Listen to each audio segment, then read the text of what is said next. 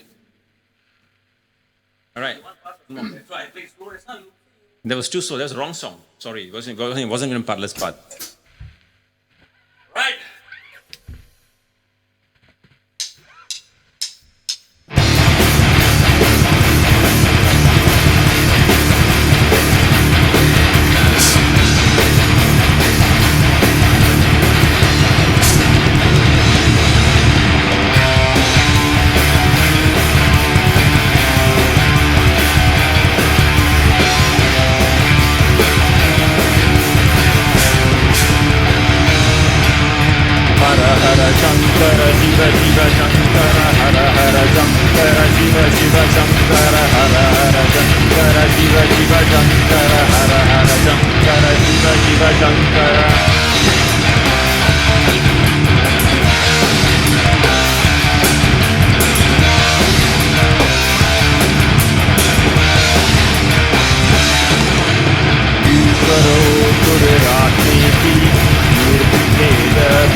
Nothing the blackness of the sun never finding up the village of the lost heaven gates that will never bring up.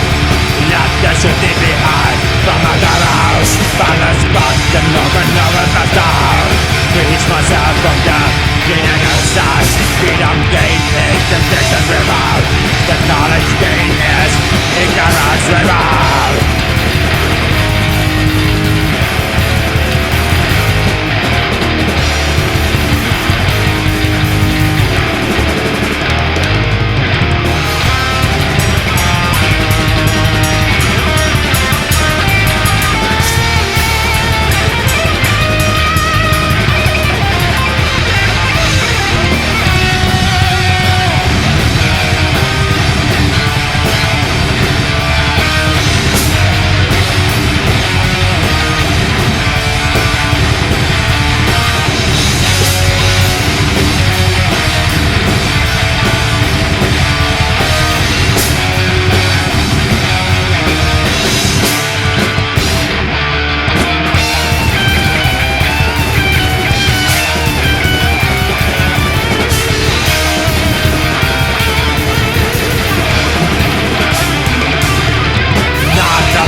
व्योमवद्व्याप्त देहाय दक्षिणामूर्तये नमः हर हर शंकर शिव शिव शंकर हर हर शंकर शिव शिव शंकर हर हर शंकर शिव शिव शंकर हर हर शंकर शिव शिव शंकर हर हर शंकर शिव शिव शंकर हर हर शंकर शिव शिव शंकर हर हर शंकर शिव शिव शंकर हर हर शंकर शिव शिव शंकर.